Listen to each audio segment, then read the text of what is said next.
And there is still a great disparity among regions, with the South and the West getting hit the hardest, while the Northeast is doing a lot better now. Joining me now is the governor of the southern state, Asa Hutchinson of Arkansas. Governor Hutchinson, welcome back to Meet the Press. Thank you for being here. Good to be with you, Andrea. Well, I don't need to tell you that there is a spike happening now in the South, and in Arkansas is also seeing a rise in cases. What do you intend to do? Should you be requiring mandatory mask and face covering use? Well, we all should be wearing masks, face coverings when we go out in the public, or you can't socially distance. We actually entered an executive order yesterday, Friday, in which allows the cities to pass an ordinance that mandates face coverings. And we wanted to have a model so that everybody can have the same standard if they choose to adopt that mandate. We are leading by example. I wear a mask when I'm out in public. This is important for us because when you want to grow the economy, whenever you want to bring people off the unemployment rolls, the way you do it is to stop the spread of the virus through covering yourself, protecting others, and protecting yourself. Well, you're showing by example when you're out in public, and other Republicans now are. The president is not. He not only is not wearing a face covering in public, but he held these huge gatherings over the weekend, South Dakota, and again in Washington, D.C., against local objections in Washington. What example is that? Well, in terms of the gatherings themselves, a lot of them were canceled here in Arkansas, 4th of July celebrations, just trying to minimize that exposure. But when you look at a national level, I think it is good that we celebrate our independence. That's a controlled environment. It was outside at Mount Rushmore. I think it inspired many.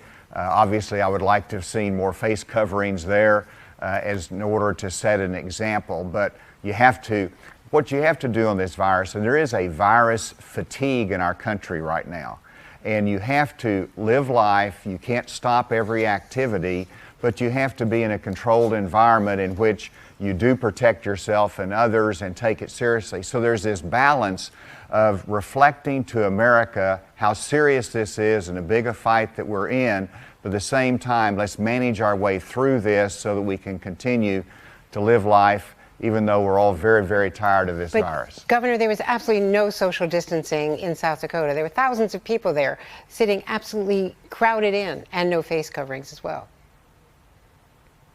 There should have been face coverings. They should have followed guidelines there.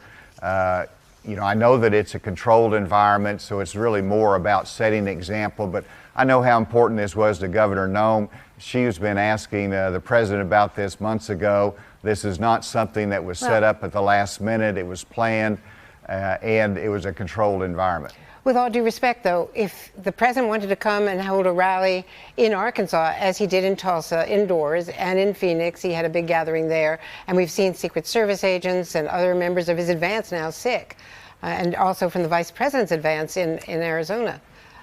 Would you let that happen in Arkansas? There would have to be social distancing and wearing of masks. If you can't social distance, you have to follow our guidelines, and that's what we would insist upon. Let me show you that Governor Abbott and several of your other Republican governors are now changing what they had originally said. Let's watch. We have flattened the curve. Now people understand this thing doesn't just go away. Our goal is to find ways to coexist with COVID-19 as safely as possible. COVID-19 is not going away.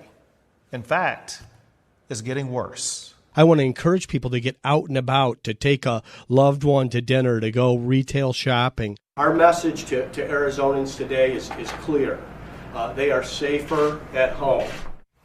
Governor Hutchinson, if Greg Abbott can change his mind, how about requiring masks for everybody in Arkansas?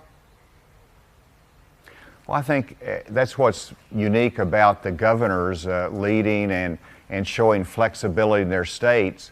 You look at how we've gone through this in Arkansas. We have tightened restrictions, then we had a targeted release. Whenever we see an outbreak, we tighten the screws again because we have to be able to respond and make sure people are following the guidelines. But governors have to be able to adjust to what is happening with the virus. We've done that in Arkansas. We were flat for a long time. We had a small increase. We went back down, and now you see it going back up, and we're responding to that. That's what governors do. That's what we have to do. And let me just say that whenever we are testing people, you're having more cases, but we're also watching the hospitalization. We're doing our contact tracing. It's a strategy that we have to stick with, and we can see results from it that will help us to fight that virus. Thank you very much. Thank you for being with us today, and thanks for being with us on a holiday, and enjoy your holiday weekend, Governor. All right, thank you. Great to be with you. Hello from Washington, I'm Chuck Todd, and thanks for checking out the Meet the Press channel on YouTube. Click on the button down here to subscribe, and click over here to watch the latest interviews, highlights, and other digital exclusives.